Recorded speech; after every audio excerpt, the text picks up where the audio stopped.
So hello students. बहुत दिनों के बाद अब हम परमुटेशंस को ख़त्म कर चुके हैं। अब हम कम्बिनेशंस के ऊपर एक वीडियो बनाने जा रहे हैं। याद रखिएगा, कम्बिनेशन जो है वो परमुटेशन से ज़्यादा इंपॉर्टेंट है, तो आपको ध्यान से देखना पड़ेगा कि कम्बिनेशंस होते क्या हैं, what is the difference between permutations and combinations हैं। सो लेट अस स्टार्ट है। देखिए, अब स्टेशन बदल चुका है, अब हमारे पास बोर्ड नहीं है। आप मेरी शक्ल तो नहीं देख पाएंगे, चलो उससे कोई फ़र्क नहीं पड़ता, लेकिन आपने समझना जरूर है कि कम्बिनेशन हमारे पास क्या होते हैं। देखिए, जो हमारे पास कम्बिनेशंस हैं, सबसे पहली बात जो कम्बिनेशन का हमारे पास मतलब होता है, कम्बिनेशंस का मतलब होता है हमारे पास सिलेक्शन है। जिस तरह से आपको याद होगा कि परमुटेशंस का मतलब मैंने आपको क्या बताया था, अरेंजमेंट्स है। तो जो कम्बिनेशंस होती हैं उसका मतलब हमारे पास होता है सिलेक्शंस है। जैसे मैं आपको जब मैंने परमुटेशन कराई थी तो मैंने आपको एग्जांपल लेके बताया था कि ए बी सी मेरे पास 3 अल्फ़ाबेट हैं, इनको लेके इन तीनों को लेकर कितनी परमुटेशन हमारे पास बन सकती हैं। तो उस वक्त हमारे पास वो आई थी 6। कितनी आई थी हमारे पास टोटल अरेंजमेंट्स कितनी आई थी, इज इक्वल टू 6। मतलब 6 हमारे पास वो क्या बन गई थी, परमुटेशंस है। ठीक है, लेकिन अगर हमें बोला जाए कि सिलेक्शंस कितनी होंगी, देखिए परमुटेशन जो हमारे पास बनेगी वो हमारे पास बनी थी उस केस में ए बी सी, और अगली हमारे पास बनी थी बी सी ए। ठीक है, और उसके बाद हमारे पास अगली बनी थी सी ए बी। फिर उसके बाद हमारे पास अगली बनी थी ए सी बी। फिर उसके बाद हमारे पास अगली बनी थी बी ए सी। देख लेना कोई दो दो बार ना बन जाए। 4 होगी, टोटल 6 बनी थी। मैं आपको वही बता रहा हूँ सी कौन कौन सी हमारे पास जो बनी थी। उसके बाद अगली हमारे पास बनी थी सी बी ए। सी बी ए 1 2 3 4 5 6, टोटल होगी 6।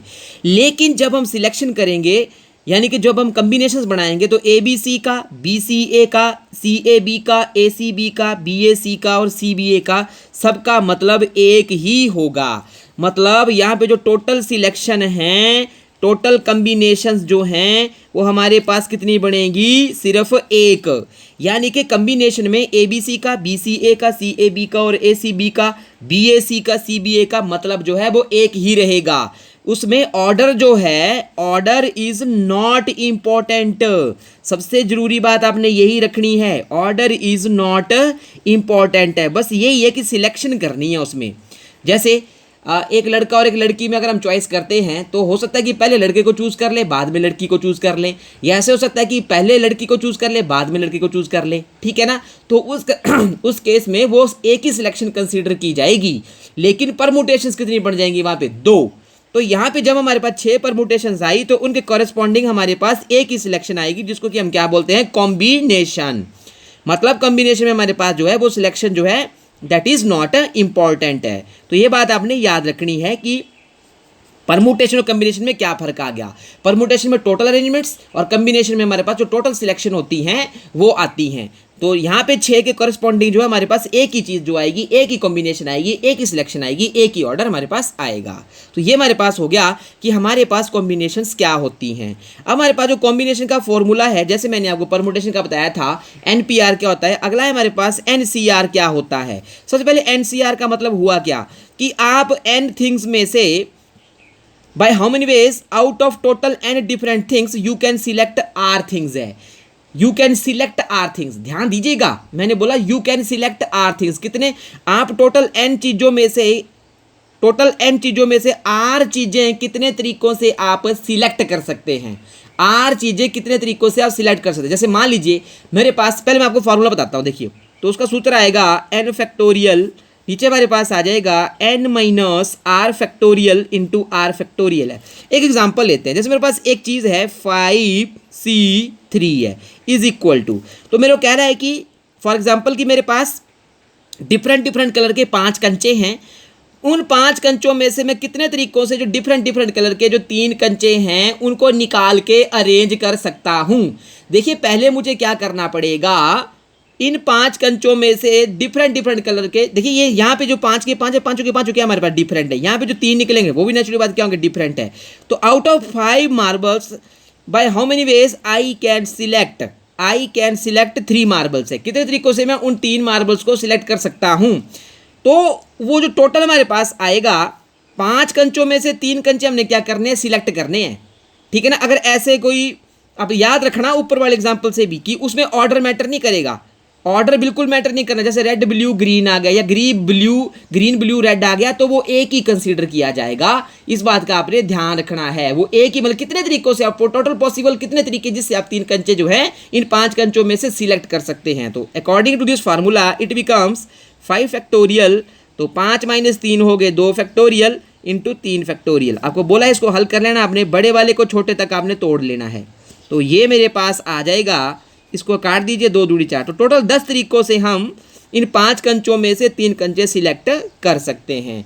ठीक है, तीसरी जो चीज़ मैं आपको बताने जा रहा हूँ कि what is the relation between permutations and combinations है। Relation between permutation and combination, ये सिर्फ आपने याद रखना है, कहीं जरूरत पड़ सकती है।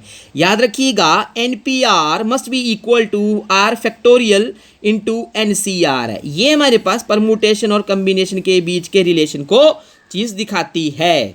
चौथी चीज़ है हमारे पास, एक सूत्र आपको मैं बताता हूँ जो आपके बहुत काम आएगा, और वो चीज़ क्या है हमारे पास, ध्यान दीजिएगा, वो है हमारे पास NCR plus NCR minus 1 is equal to N plus 1 CR है। तो ये सूत्र जो है ये बहुत ही इंपॉर्टेंट सूत्र है, इसको आपने अपने माइंड में रखना है, आगे भी ये जो है काम आपके आएगा। So now let us take an example. एक क्वेश्चन करके देखते हैं इन चीज़ों के ऊपर, तब आपको पता चलेगा कि जो मैं चीज़ बोलने जा रहा था वो चीज़ क्या थी। ठीक है, तो सबसे पहले देखिए वीडियो थोड़ा लंबी हो गई है, तो मैं पहले आपको एग्जाम्पल करके बताता हूँ। तो अगला एग्जाम्पल है हमारे पास, देखिएगा इधर एग्जाम्पल है, एक एग्जाम्पल लेते हैं, पहले ये वाला एग्जाम्पल लेते हैं क्योंकि वीडियो अगले में करेंगे, वो वाला एग्जाम्पल है हमारे पास। यहाँ पे एक क्वेश्चन है कि find the number of words with और विदाउट, यहाँ पे मीनिंग भी आएगा, विद और विदाउट मीनिंग, ठीक है, using all letters of the word again. आप अगेन शब्द के अंदर जितने भी अल्फ़ाबेट्स हैं इनको यूज़ करके टोटल कितने लेटर बना सकते हैं विद और without meaning. if these words are written in a dictionary but will be the 50th word है। कहता है कि जो वर्ड आपने बनाए अगेन के लेटर्स को यूज़ करके विद और विदाउट मीनिंग, अगर उनको आप डिक्शनरी में अरेंज करें तो बताइए 50वां शब्द कौन सा होगा। तो इसका मैं आपको सोल्यूशन करके दिखाता हूँ। ठीक है, पहले एक क्वेश्चन, ये क्वेश्चन मैंने इसलिए सिलेक्ट किया, एक तो वीडियो भी लंबा हो रहा था और ये क्वेश्चन बहुत बार एंट्रेंस एग्जामिनेशन में पूछा हुआ है।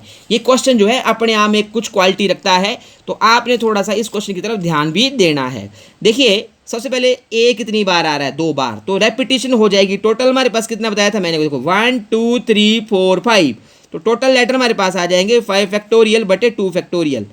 क्यों, परमुटेशन विद रेपिटेशन का जो सूत्र मैंने आपको बता रखा है उसको आपने सॉल्व कर लेना है। तो बड़े वाले को आप छोटे तक आप ले जाइए, तो 5 से 15, 15 चौके 60, तो अगेन लेटर्स के अल्फ़ाबेट्स को आगे पीछे करके आप टोटल 60 ही लेटर बना सकते हैं विद और विदाउट मीनिंग।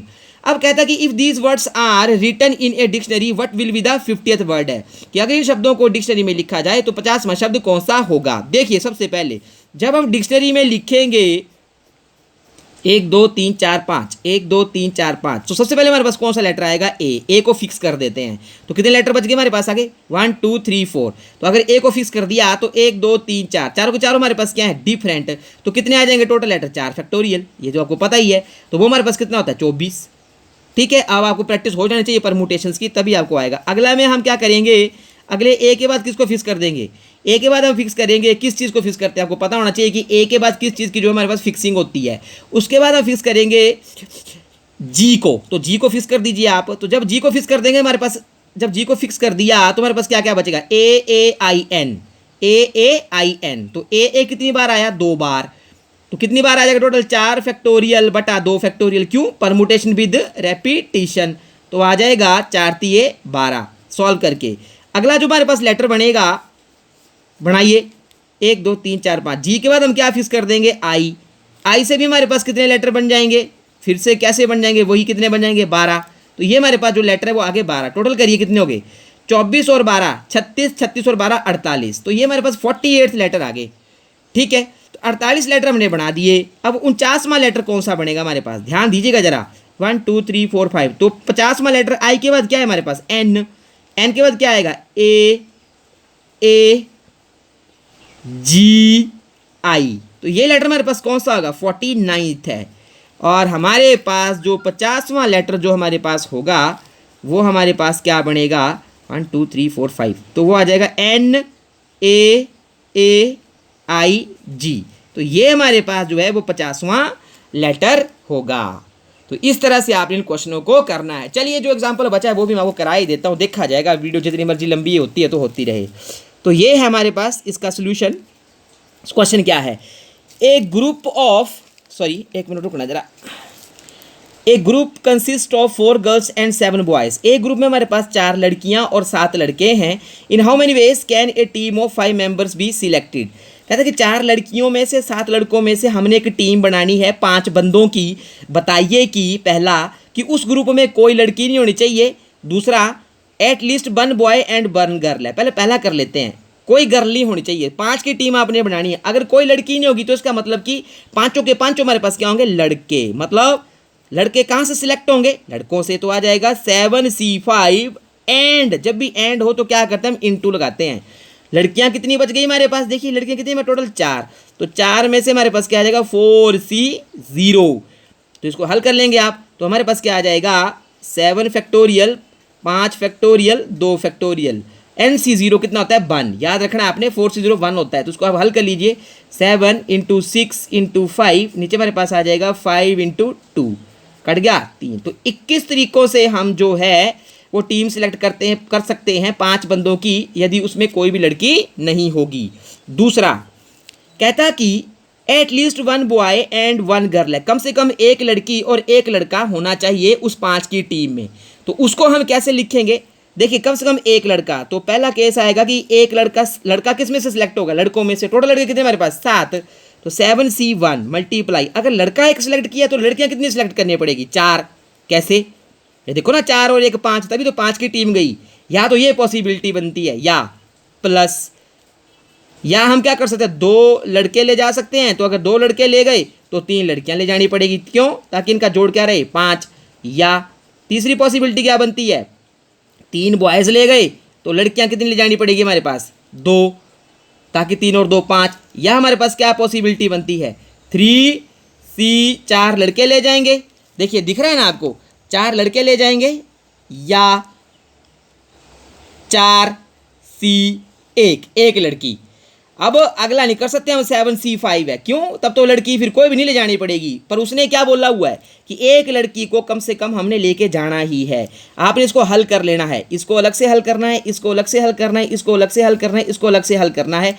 जो भी आपके पास आएगा वो आपका आंसर होगा, ठीक है। तो आपने याद रखना है एटलीस्ट का मतलब होता है कम से कम, ठीक है।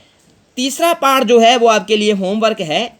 तीसरे पार्ट में उसने कहा था कि कितने तरीकों से वो 5 की टीम ले जा सकते हैं यदि उस टीम में कम से लड़कियां हों। तो मैं कर ही देता हूं, चलो। लड़कियां अगर 3 हैं तो कम से कम, तो क्या पॉसिबिलिटी बनती है, लड़कियों में सिलेक्ट होगी 4C3, तो लड़के कितने ले जाने पड़ेंगे आपको 2।